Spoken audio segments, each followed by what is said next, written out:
And I was in the middle of shoot, and some dude just called me from one of the TV channels and said, "I need your bite." And I'm like, randomly in the middle of the day, I'm in shoot. What are you calling me, and what do you want me to talk about? And then they said, "They've just given you a national award." I was like, what? So it's also an important film for me because I know a lot of Sivaranjanis, especially because I myself have been an athlete. And I know so many stories of these people who played sports with me who were really good, be it at school or be it at college, and who have, they didn't want to personally, but who have been, they just had to give up on their dream and do things because that was the norm.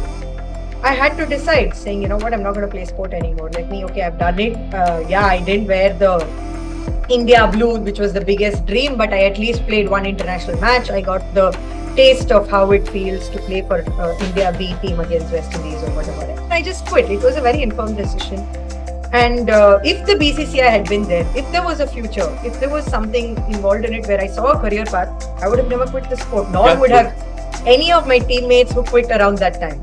I think, first of all, you should check if in your line of bosses, where you have your manager, VP, do you have at least one woman? I'm not even going to the extent of two. The minute I see assistant directors who are women or any women on set, I voluntarily go to them and say, please feel free to use my caravan if you have to use toilets. Or, just please, anybody.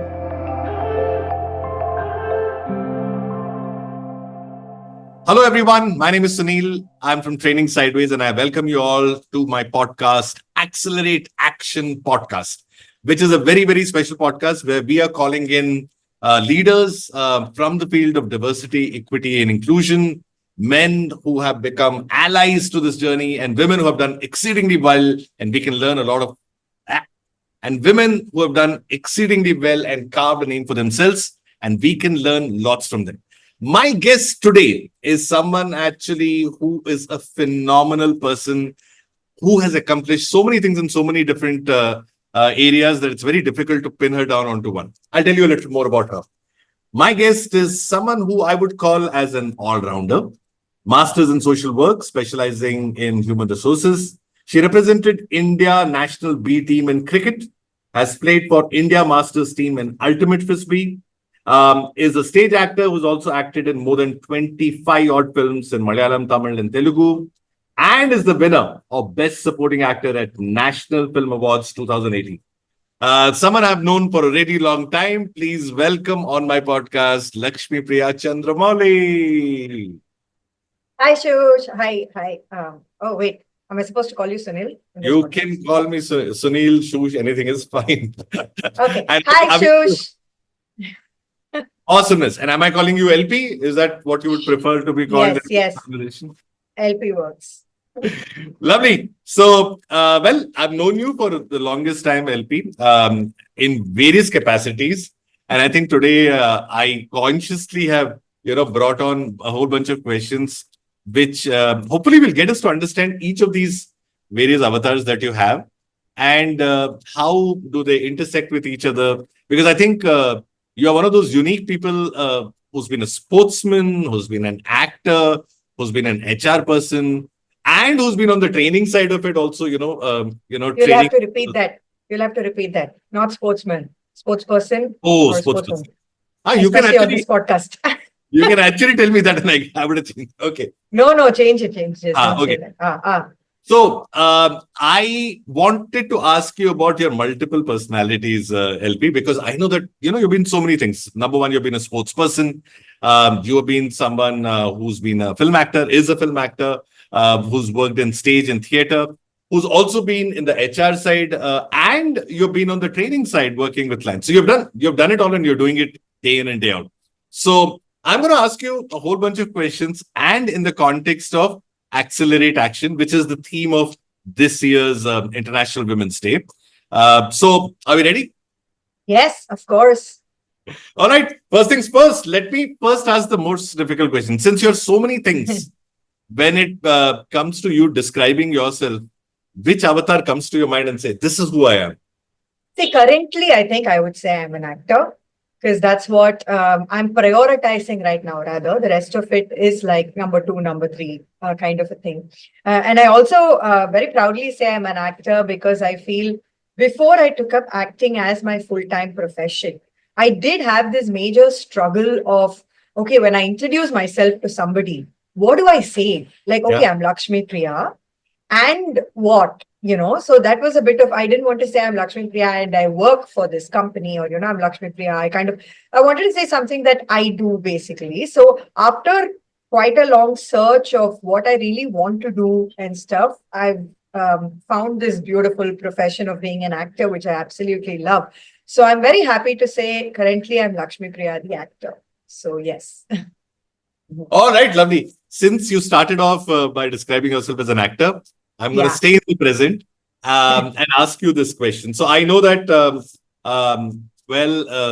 when it comes to cinema, it's also, treated as an industry.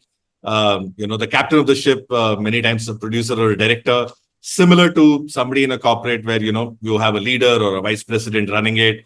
You got a whole bunch of team. We as trainers equate a lot of times, we give cinema examples because they are like a whole bunch of people coming together for a goal, performance, and out, similar to a Yes. corporate.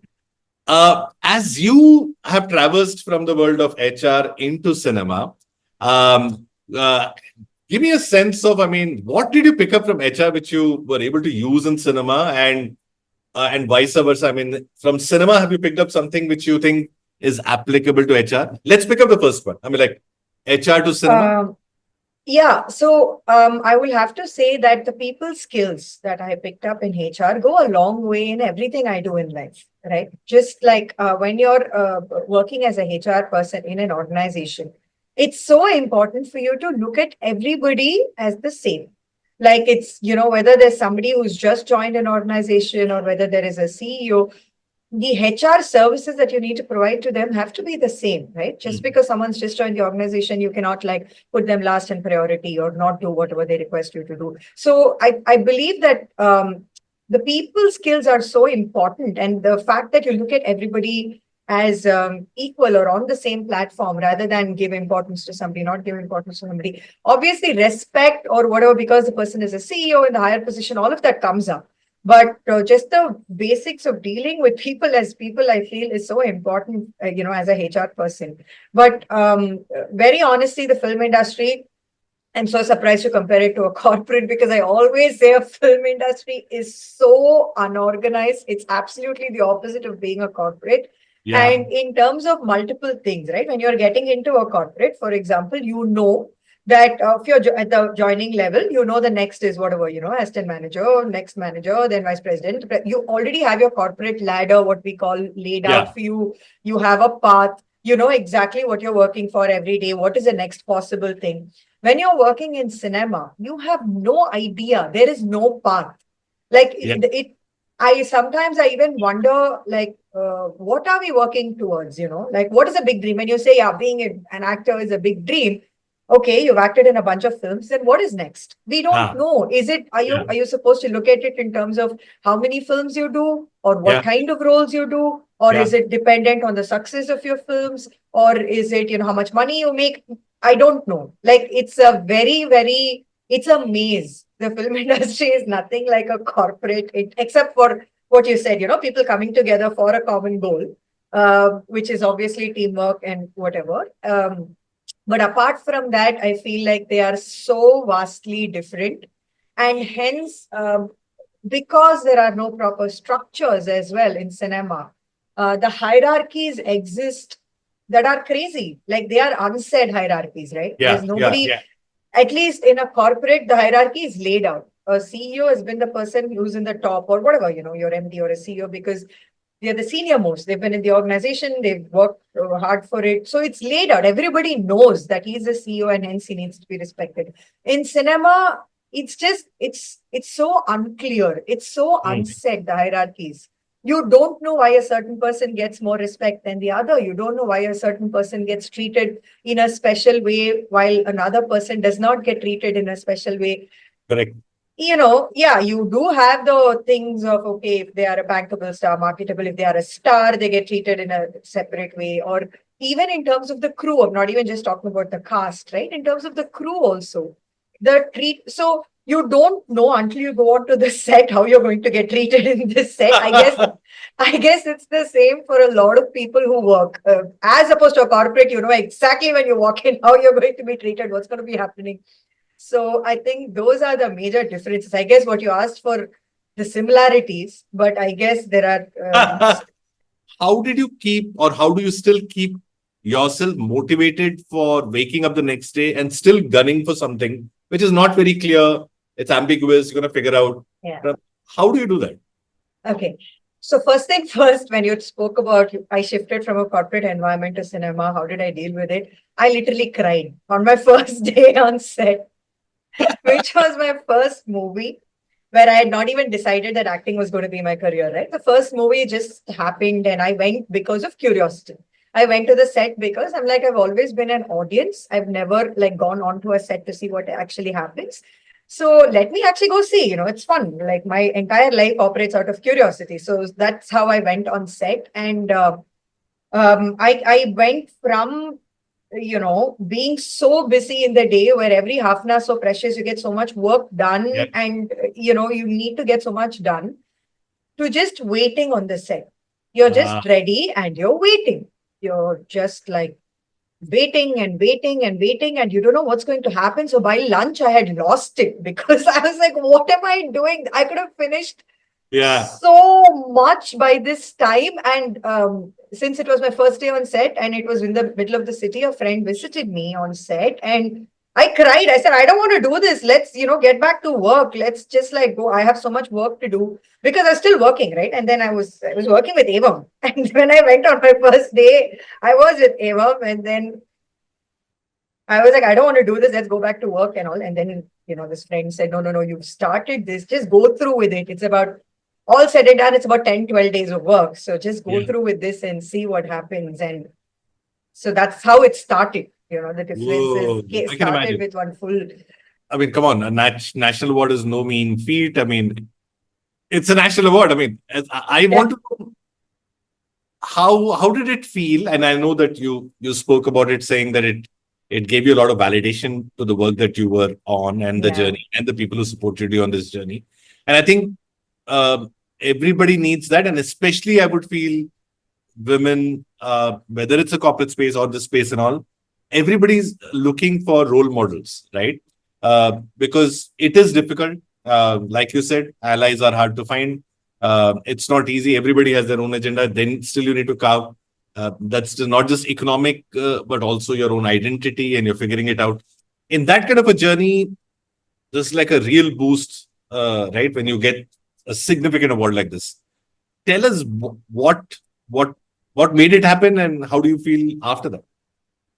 I have no idea what made it happen, which is what makes this so special because I didn't, see, a lot of films, they apply to the national awards. Like any film, you can apply to the national awards. There's no restriction, right? You can apply. So I know the film has gone for national award, but that's pretty much it. I did not know anything else. And then even the way I found out about the national award was really funny because I didn't know they were announcing the national award that day. I was literally not clued into this whole concept of a national award. And I was in the middle of shoot, and some dude just called me from one of the TV channels and said, "I need your bite." And I'm like, randomly in the middle of the day, I'm in shoot. What are you calling me, and what do you want me to talk about? And then they said they've just given you a national award. I was like, what? I said, can you just keep the phone? And then I was like shaking. I did not know what was going on. Because Asha, again, like it's a dream, and I've been very vocal about it. I've always just said, I just want to win one national award, things like that. I want to get a national award. So when that happened, I did not know. And how do you check? Like my hands are shaking. I couldn't even Google. But then in the next 2 minutes, I got like 20 phone calls.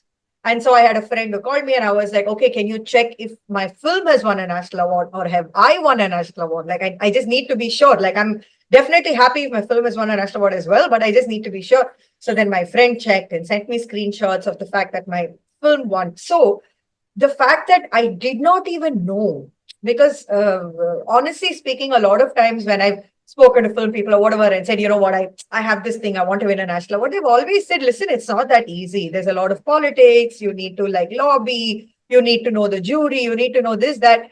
And then for me, I didn't even know anything. Like, I didn't even know National Award was getting announced. I till date, I don't know who the jury were for it. Like, unless I just saw them at the prize distribution of the Yeah. national awards, Yeah. but with nothing. So at least personally, I know saying, wow, so that means somebody out there has really been impressed by my performance, right? So that's why I've got this national award. So that again felt like a much bigger sense of Yeah. I've got it for the right reasons, kind of a Yeah. thing. So that made it very special. The fact that it just came out of the blue, and I won a national award, and I really enjoyed performing that role. That role also kind of mixed two big aspects of my life, which was sports and acting, right? Like, because I Yeah. think the shot that was really special in the film is of me taking a 100-meter dash, wearing a nightie and house chappals. Right? So that was the most important shot of this film called Sivaranjaniyam Innum Sila Pengalam, for which I won. So could you share a little more about this film? Because I think, no, I mean, again, because I don't think a lot of our viewers may have heard or seen it because Yeah. of it being a Tamil film and then releasing and all of that. So, Yeah. because I know it has a lot of relevance to the kind of conversations we are also having in corporates. Exactly. So could you No, tell and also it has relevance to the conversation we are having today, because Sivaranjaniyam Innum Sila Pengalum is a film which is an anthology. It has 3 short films. Each of the films are Tamil short stories written by really popular Tamil authors.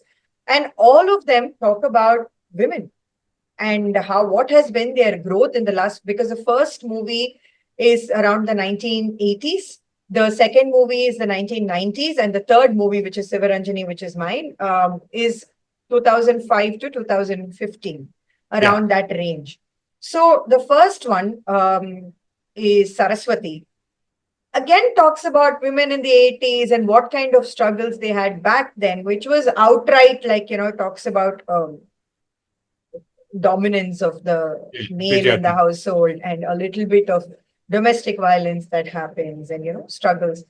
Then the second movie, Devaki, is beautiful because it does, because in the 90s it does showcase that the women empowerment has happened in terms of she's the one who rides the bike with her husband sitting behind her. Husband is not the one riding the bike. She's going to work, she's making money. But the problem there is, in a joint family, she's not allowed to have her personal diary because they are questioning what is the need for privacy for a woman in a household. Like, so that's the crux of the issue. And in 2005, if you come, it's the story of how this woman had big dreams of becoming a sports person. And she gets married early, and then she just becomes this house. So the husband is not like, in a traditional way, a bad guy, because he's not, yelling at her, fighting with her, no domestic violence. He's not a guy who drinks and is irresponsible, none of it. But he's also a guy who doesn't move 1 inch. So she's round the clock doing everything around the house, right? And hence, it's almost like a metaphor, saying this woman who used to run, is an athlete and run 100-meter dash, is now running around the house doing just housework and is losing her dreams. So where then the question really is, where is the acceleration in growth or action? It's just taking different forms, right? So that's what this movie, it is on Sony Live, the OTT platform. It's called Sivaranjani Minnum Sila Pengalum. So it's also an important film for me because I know a lot of Sivaranjanis, especially because I myself have been an athlete.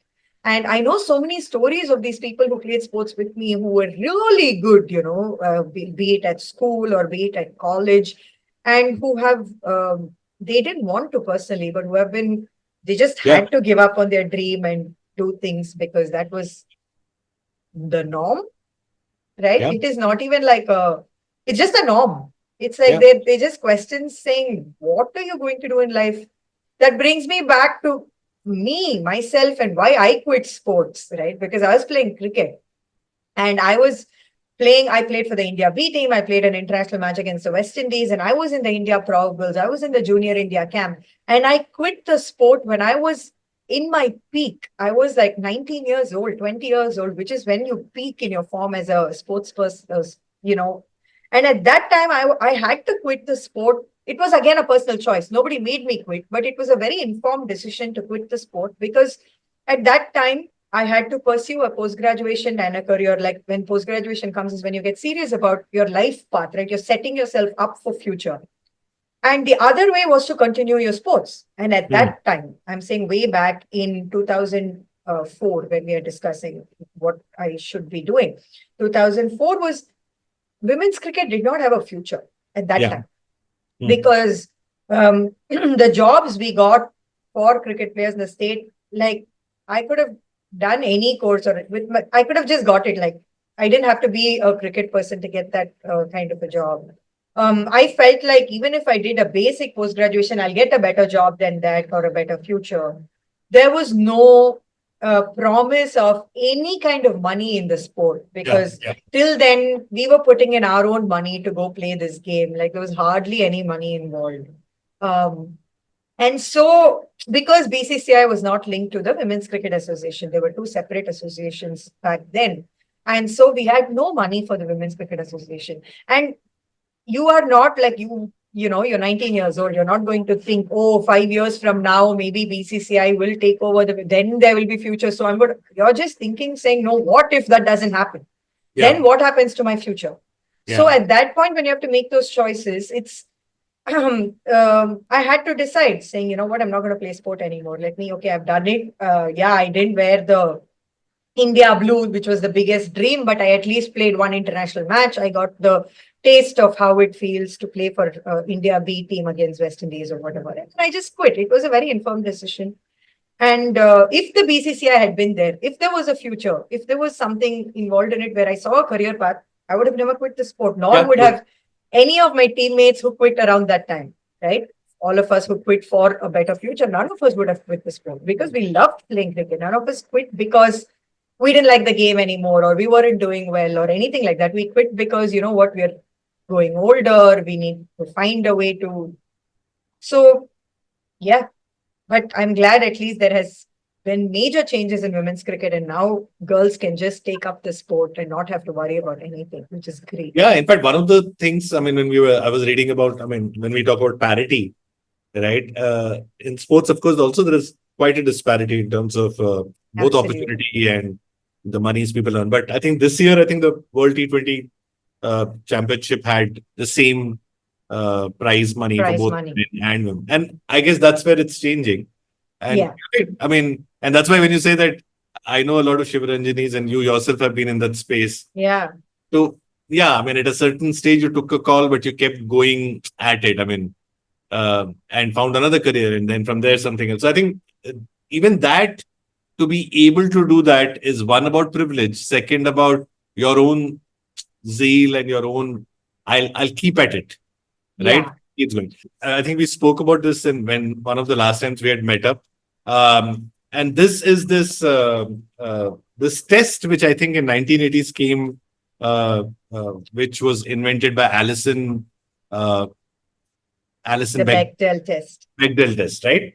Yeah. And I understand the Alison Bechdel test was about saying if you look at a film and it should have more than one significant female character, and if it has a scene with two significant female actors talking to each other about something which does not involve a man, correct? Yes. Then we are talking about a beginning to a film which hopefully has more conversations which are more feminist or more equal or more equitable. I mean, there is a chance of that film.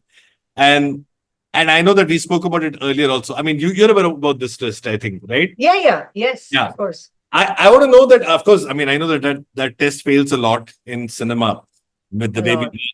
but do you think if I had to, give you a chance, because you've been in a sports space, you've been in an HR space, this space, if I gave you a chance saying, what could be a Bechdel test for, say, a corporate, saying, this is how I can test if you are inclusive enough, especially in the context of women. What would that sound like?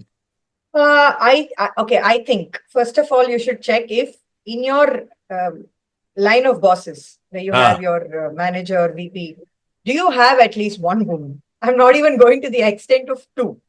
okay. If you are Ah, in this department, for ah, example, in the finance department, and then you have a boss, a super boss, a super boss, or at least one of them women.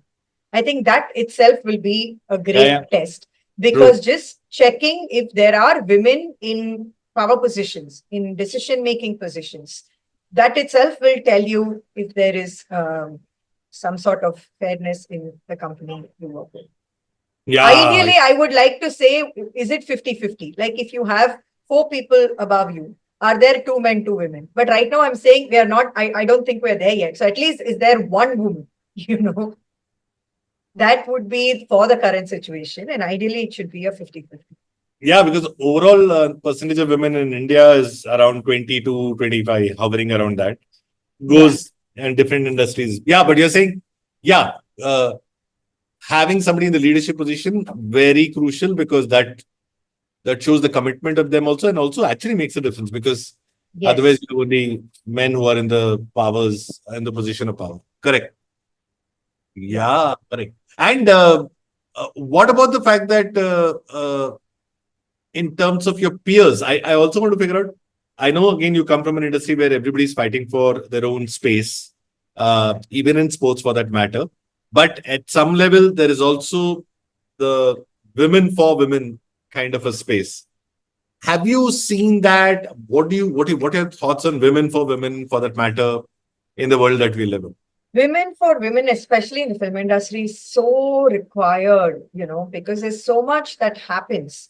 Um, you need women to stand up for you because it's not possible for you to explain to men about, sometimes even just playing characters written by men, being Ah, directed by men is so difficult to explain to them, saying, no, this is not how a woman dresses up. This is not how a woman from this strata or, this part of society speaks, or, this is not, this is how you think they speak or dress up, but they don't.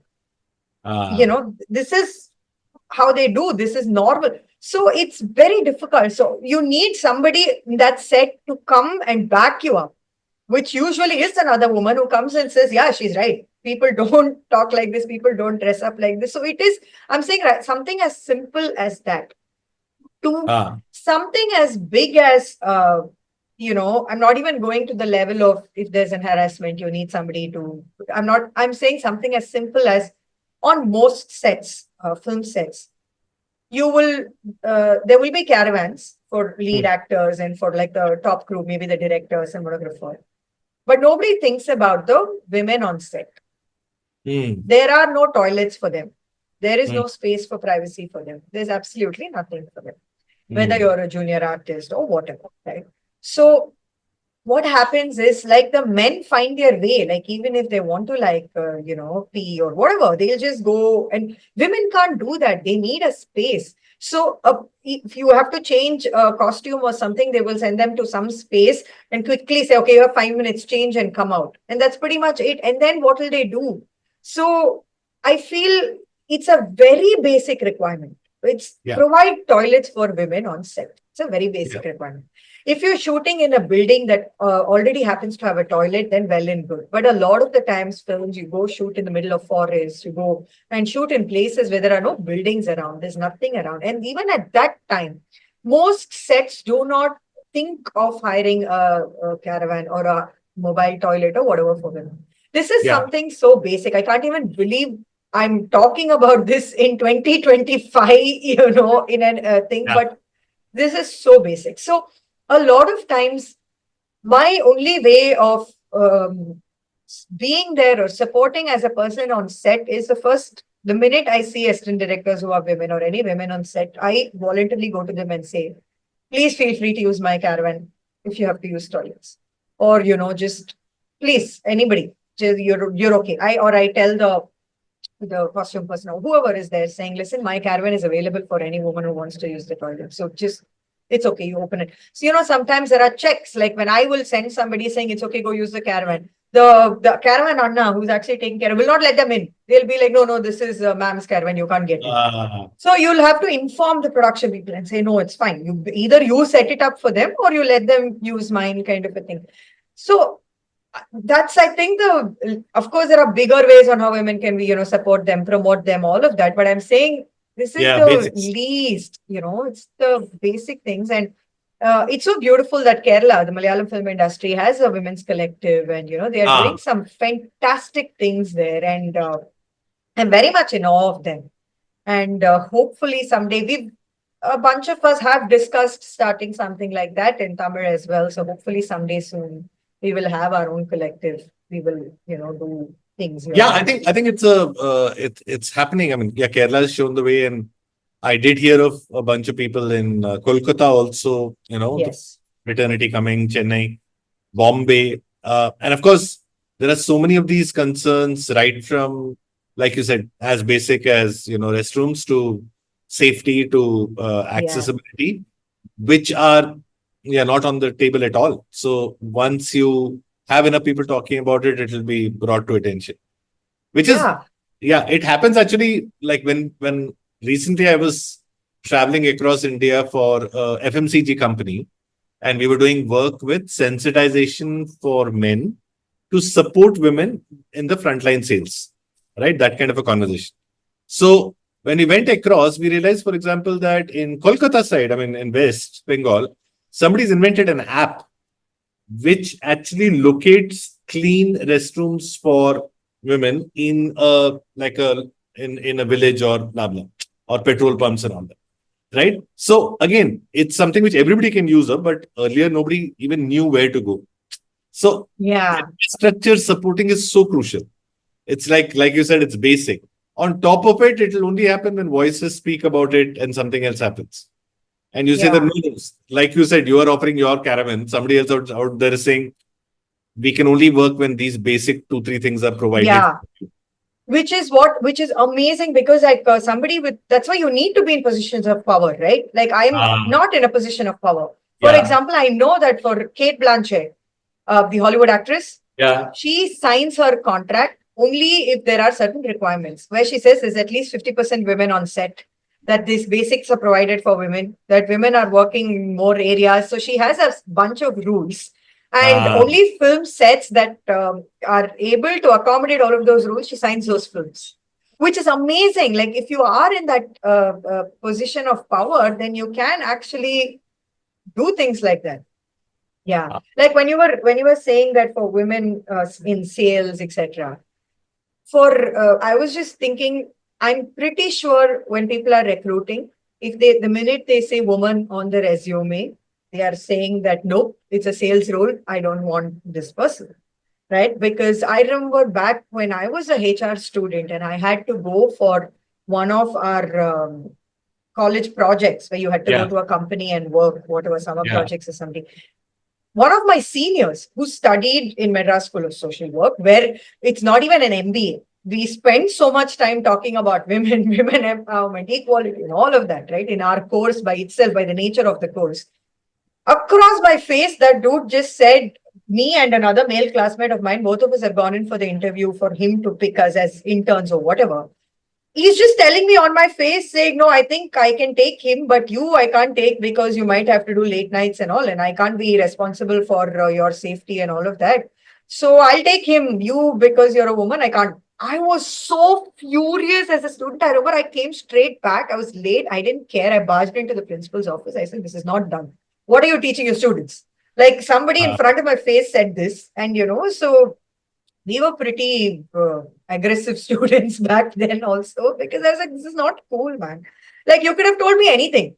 You could have said, you're not qualified enough. I don't think you're assertive enough. Or, I don't think these are all personalities and it can work for anybody. But you cannot tell me that I'm not giving you this job because it's my choice.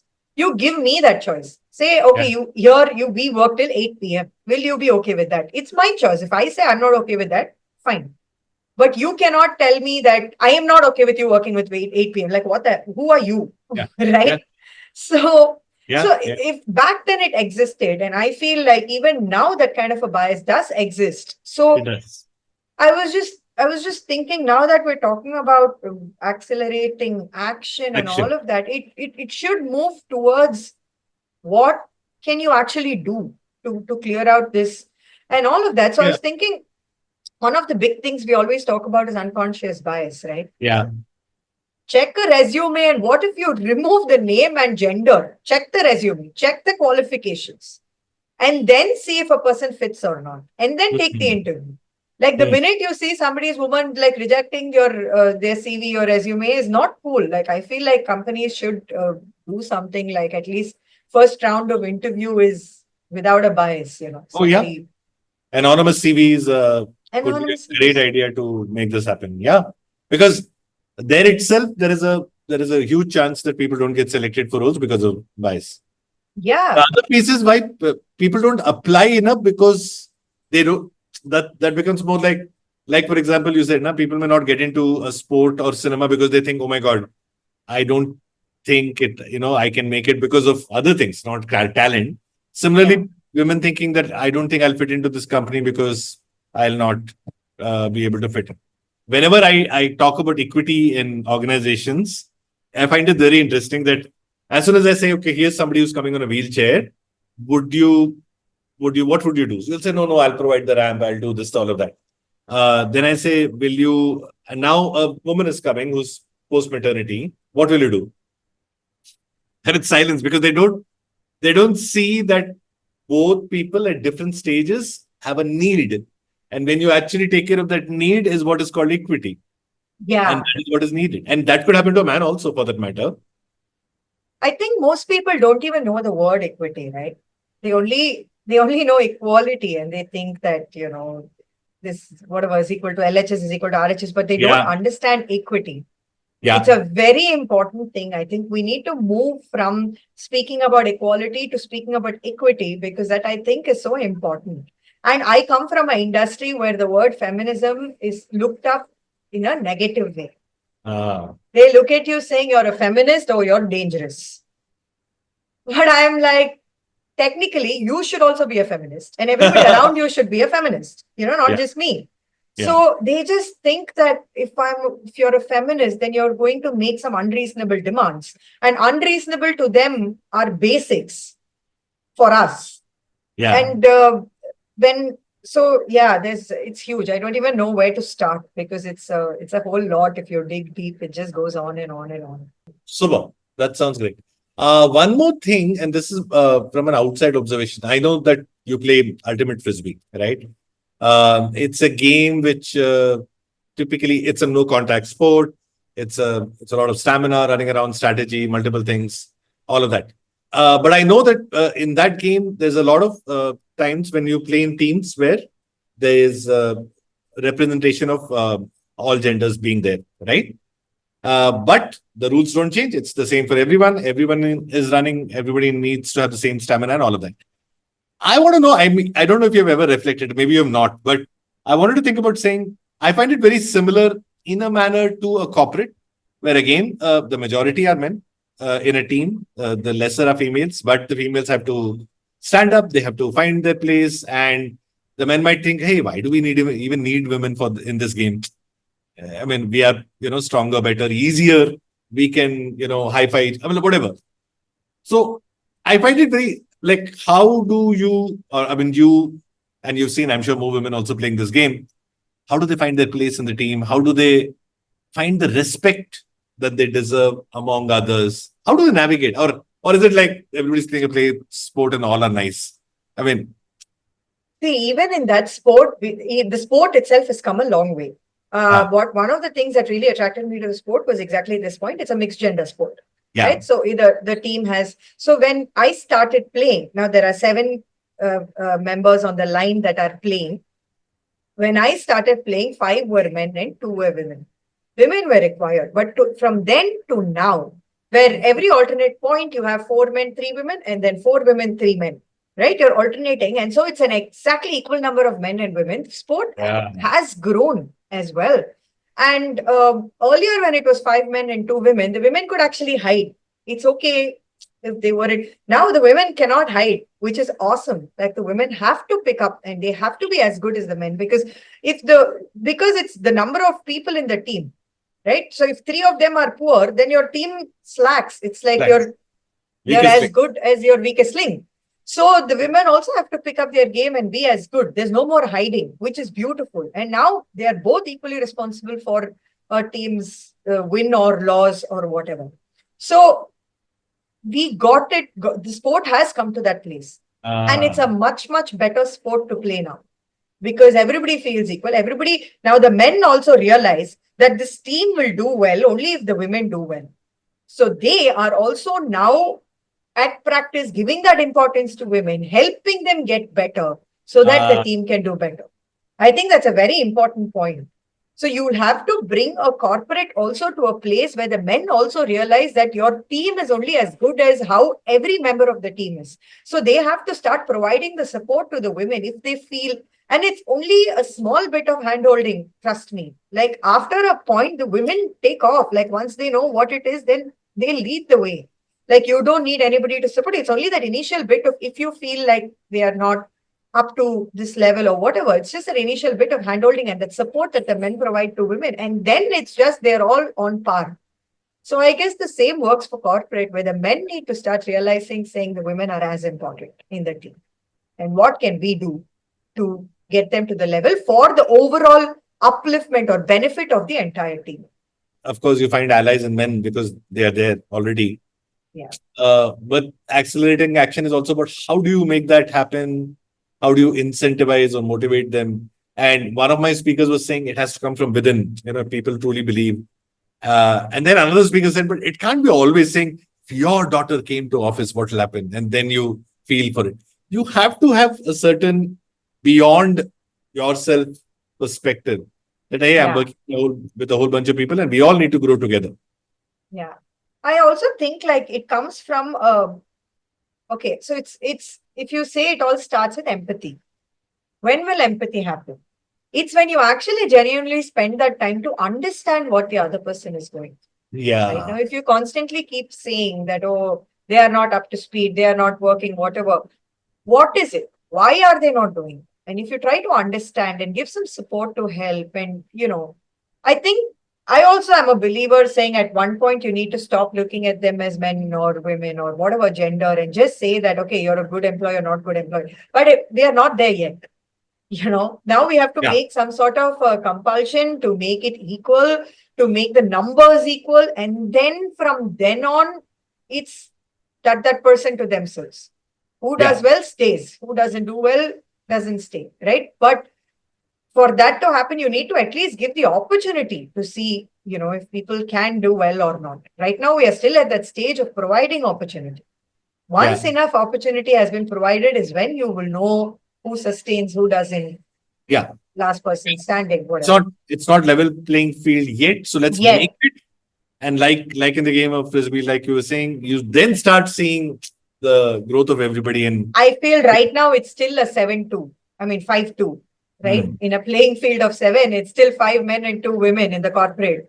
And only when you make it a 4-3-3-4 exchange, you will know who is actually kind of doing Oh, what it that's well takes to said. win the game. So true. So true. I think, Yeah. but I'm thinking I'm so tempted to say now I should say all corporates should play this game and then only they'll get it. It's an easy way to Yeah. get everybody fit as well. Awesome. Done. So one question which I want to also ask is I'm not sure if you know, but there was a lot of articles being written during recent times. And there was a CBS News article pointing that, several major companies, like Walmart and McDonald's and multiple companies are now rolling back their D&I policies. The larger thought is that you don't need it anymore. Let's just focus on meritocracy, that, age-old debate of meritocracy is there, so why do you need even inclusion and diversity? It obviously is already there. I can see you nodding your head left, right, and It's center. no, it's You have it's thoughts on it's it? just it's just rolling back so many years of progress, right? It's like you're going back to the start. It's really difficult. Like people have put in so much effort to um, do something, to bring it to a point of understanding, and you're rolling it back, and now you have to start from scratch. Again, you have to go about and tell people the importance of diversity and inclusion and why you need a society that is inclusive to everybody. It's just, why are we doing that same work over and over again? Like, my thoughts on that, I'm really upset and I don't think that's cool. And I'm also like, see, everything, I feel literally everything, there needs to be moderation and balance. Like, anything to the extremes is always a problem. Now, if you're diversity anything, if you're taking Yeah. it to the extreme and you're making it uh, not pleasant and uncomfortable for everybody, that is also a problem. It is a policy. Everything in moderation, everything in balance is required, and rolling it back is something that I'm not okay with. I mean, that's so unfair to all of the people who work so hard Yeah. to bring things Yeah. on. Yeah. There's always this debate, around Women's Day when I meet some clients and they would say, no, we don't do Women's Day because we don't want to do these days separately. Every day is a day. And then my next question is, so what are we doing every day about? Because Yeah. the thing is that if you are doing every day, then truly you don't need this. But like you said earlier in the conversation today, that till the point that equity is there, till we are all at the same starting points, we do require that push and that equity and the rules Yeah. and the people in power to do Like, so. I would be glad to live in a world where there are no feminists because there's no requirement for them. I would be glad to live in a world there is no Women's Day because there's no requirement for them. Yeah, that is what we are all aiming towards. Like, I don't want to be a feminist. I want it to be an age-old topic, saying, it's those were the days of the past, when there were feminists fighting for women's rights. Now you don't need it because you don't, everything is done. It's like, I want to feminism to be spoken about like our independence struggle. It's done and over. We've got it. But it's not. We are not there yet. And also, this whole talk about around Women's Day is also a bit like, people have got it all wrong. Where did a red rose come into a Women's Day and where did a chocolate come into a Women's Day? I don't understand. Like, Women's Day is not I also have a problem with the people celebrating women. No, don't put us on pedestal. Don't do this also. All we are fighting for is normalcy, right? It's just to be, treat us like anybody else is what we are fighting for. And so Yeah. in that scope of things, I feel it's so important for people to understand that this Women's Day came about because women were fighting for their rights. They were fighting for voting rights. They were fighting to be considered as a part of society. So it's a day of struggle. It's celebrating that success of, winning some amount of rights. So Yeah. it's not really a day to give rose and say Happy Women's Day. It's like, yeah, sure, thank you very much, but you know why we are doing this. Like, are you going to expect me to make your sandwiches? So, Happy Women's Day, Nikki and Samayan. Is it going to be that? But it's an important thing of understanding why we celebrate Women's Day. So I think even in terms of True. corporates and organizations, it's not about giving women gifts on Women's Day. It's Women's Day, so we'll give all the women a dabba. It's not that. It's about every Women's Day. Are you adding to your policies where you're making life better for them in the office? Are Yeah. you are you implementing something to commemorate Women's Day, saying, okay, this is being added this year in the corporate policy so that work can get better for women? This year, Yeah. we're implementing a policy that we're going to increase the number of women employees. This year, we're going to. Are you doing something like that? That makes so much more sense for Women's Day rather than giving away gifts or whatever it is that people think that's the easy way out. I would always say, don't take the easy way out. Like, fight the right fight. Don't just stay. So yeah. Okay. So here's quick questions on your recommendations for us. Number one, a book that you have read, you have loved it, something which, in the context of women, in the context of diversity and inclusion, doesn't have to be directly, but something that you recommend. There was this book that I read, which I absolutely liked. It's called The Hymn of the Tiger Mother. It's about this Asian mother growing up her children in an American society. And that book got into a lot of controversy because, it's Asian parents and how they grow their children up and how they are actually giving them 4 hours of practice of violin and this and that. And she got into a lot of trouble because book is also so beautifully, humorously written of her expectations from her children and how she was brought up in, I think, China, if I'm not wrong, and all of that. But she got into a lot of trouble because they were like, that's borderline harassment of your kids, and you shouldn't be pushing your kids. But that book is really funny, and it's not really directly connected to this, but it's an interesting perspective of an immigrant mother going to a different country and growing her children up with certain expectations. And it talks a lot about Yeah. society and how she was brought up and all of that. But I And really enjoyed that it's called the hymn of the Tiger Mother, I think. Hymn of Something the- of the Tiger Mother. Yeah, I think it's the hymn of the all right. Tiger. Okay. Second, yeah, this should be easy. A film that you would recommend, or films that you would. Currently, I think the last film that I watched that I really liked was, of course, All We Imagine as Light, that everybody is talking about. But in the scope of what we are talking, I would also highly recommend Sivaranjani Menum Silapengalum, which is on Sony Live. You can watch. It's very, very relevant to what we're talking about. Lovely. Um, Person or people or Twitter handle or Instagram handle or something to follow that could be inspiring for a lot of us or could be interesting for all of us. I follow Parvati Thiruvoth, who's the Malayalam film actress, and she is doing a lot of work in the space that I am for women in the space that I am, or she's at least related to a lot of work that happens in the space. She's doing some fantastic things. So I follow Parvati Thiruvoth on Instagram and Twitter. I don't know if she's in Twitter anymore, but yeah. So through her, I follow the WCC Collective and a lot Yeah. of those things. So I think Parvati is somebody out there.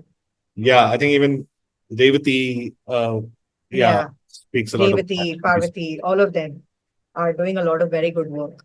So it's like very close to home. I mean, there are lots of pages I can say which are inspiring, but this is very close to home for me, very close to, very relevant to what I'm doing. So, yes. Yes. All right. Your life mantra per se, I mean, or something that you live by saying, this is what I believe in. What could that be?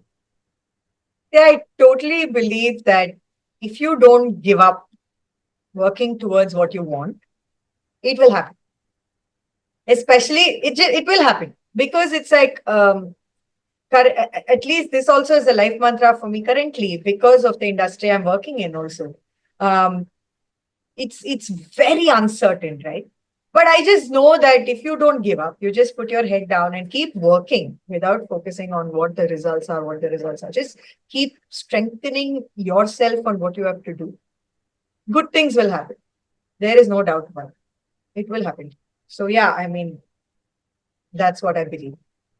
All right. And any role model that you look up to, I mean, for your journey, could be in cinema, could be somewhere else. Anybody that you look up to saying, I don't think it's one person. There's a whole bunch of people that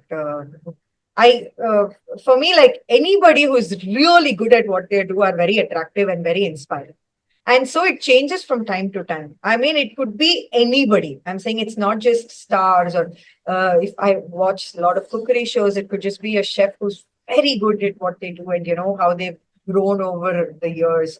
It could be the akka who comes and does the most perfect columns in my house. It's my inspiration changes from people to people. It's just, it doesn't matter what you do. If you are really good, I feel like it's extremely inspiring to watch this person and to learn from them. I said, for me, inspiration is when I look at somebody doing something where I know that, man, I need to really work hard to do that. And it's not something like, you know what, I can get up and even I can do it tomorrow. Then that's not inspiring. Like when I look at somebody and say that, whoa, I can see the years of work they've put in to be able to do what they're doing right now. I know it has not come overnight. Then that is very inspiring.